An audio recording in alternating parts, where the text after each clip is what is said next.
Víte, jsme na premiéře filmu Služka, kde jste měla také svou roli. Jaká vlastně byla vaše postava? Pozriete si film.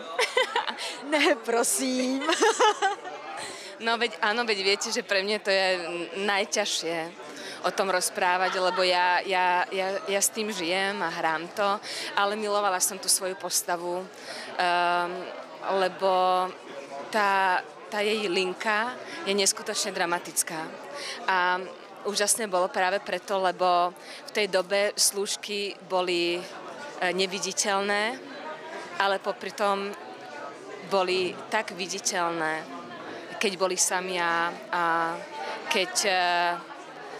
keď práve neobsluhovali. Takže ja som to prirovnávala aj k tomu, k nášmu životu. Herec před kamerou a za oponou. Já jsem slyšela, nebo nějak vím, že vlastně ta vaše postava prodělá potrat domácí.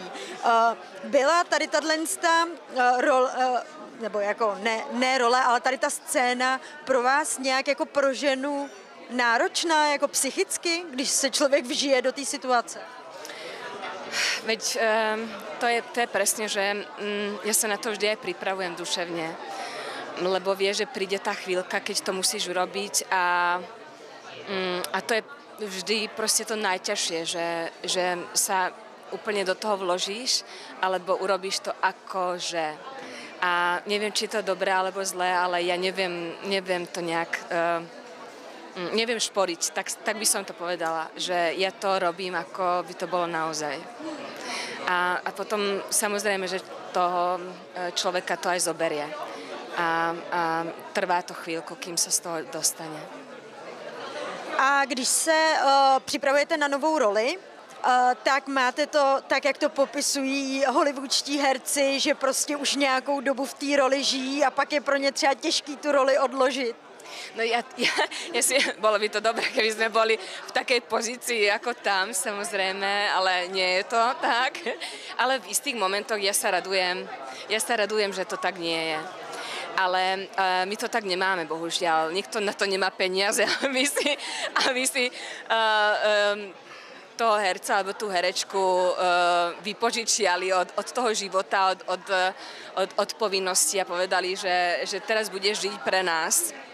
To robia skôr tie hollywoodske filmy, ako keď som robila napríklad Resistance, tak to tak bolo, že vtedy ja som nemohla nič iné robiť.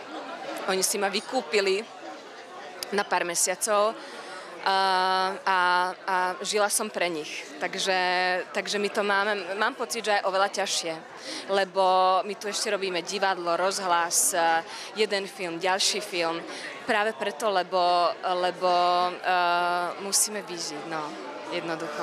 A myslíte, že je to vlastně jako nějaká chyba, že by se spíš ten herec měl profilovat třeba jenom na ten jeden daný žánr, jako myslím filmový herectví nebo divadelní herectví nebo tak? No tak, to sú úžasné otázky, lebo to je ako veľká debata, že samozrejme, že čo sa týka tých výkonov, tak určite je to dobré, keď máš ten fokus. Ale zas si zoberme to, že sme tu my, táto časť Európy, Maďarsko, Slovensko, Česko, to je jedno, ale že aké výkony my podávame tak, že nemáme ten jednoznačný fokus. Takže čo je ťažšie? Tým pádom pre mňa to oveľa väčšia výzva. Urobiť presne to isté ako napríklad oni, ktorých si vykúpia tam niekde ďaleko za oceánom. A akože my tam prídeme a nemáme inú možnosť. Buď to urobíš, alebo už nikdy viac si nezahraješ.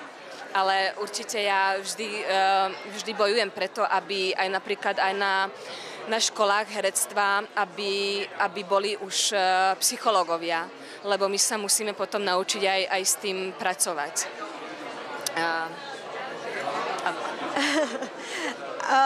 Takhle pendlujete vlastně Maďarsko, Slovensko, Česká republika a další zahraničí. Máte vůbec čas na nějaký akce, svoje vlastní soukromí? Nebo jak relaxujete vůbec? Ja som v tom vždy bola dobrá. Ja som hovorila aj to, že nechcem robiť viac vecí naraz. Niekedy sa to, že tie veci sa stretávajú, ale práve, že ja verím na to, že práve ako sme hovorili, že to sústredenie je dôležité a presne, že čerpať zo života.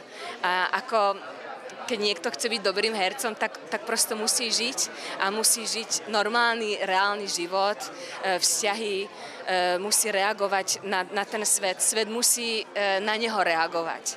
A inak to nejde, lebo potom tým pádom, keď ideš z projektu do projektu, tak ja mám pocit, že používame tie isté herecké prvky. A keď niekto chce byť autentický, tak potřebuje ten život.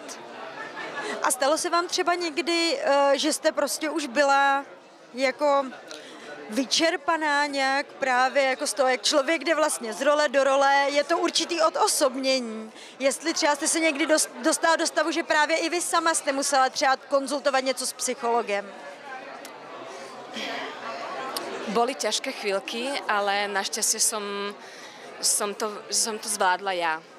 Ale určite by som sa nehambila ísť za psychológom. Ale s tým, že odjak živá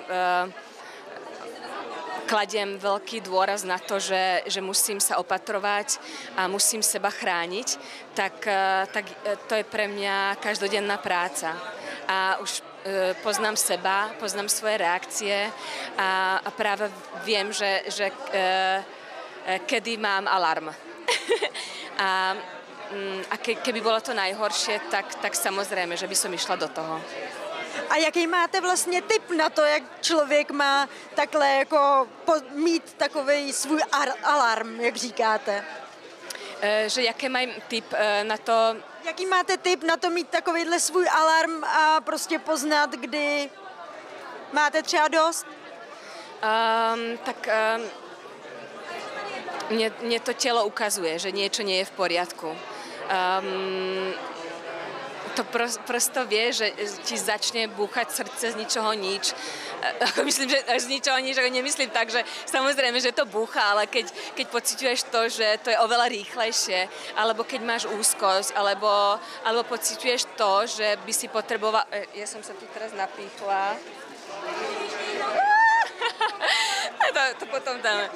Dobre, ďakujem. Ja toto budem držať, že zamaskujeme to. jak tu prežívam s tou taškou. No, že presne to, že to je to napojenie na seba. A keď máš to napojenie, tak prosto ty musíš vedieť, že niečo nie je v poriadku. To predsa neprehledneš len tak, že to tam je. A poslední otázka, úplně z jiného soudku. Máte nádherný šaty. Od koho je máte? Je to maďarská modná návrhárka. Aj mi povedala, že mám byť opatrná, lebo ona tie motúze dáva vlastnoručne do toho, aby som to ani náhodou nevyťahla. tak som to teraz urobila. Ale tak sa volá, že Elysian. Ona akože má tú značku.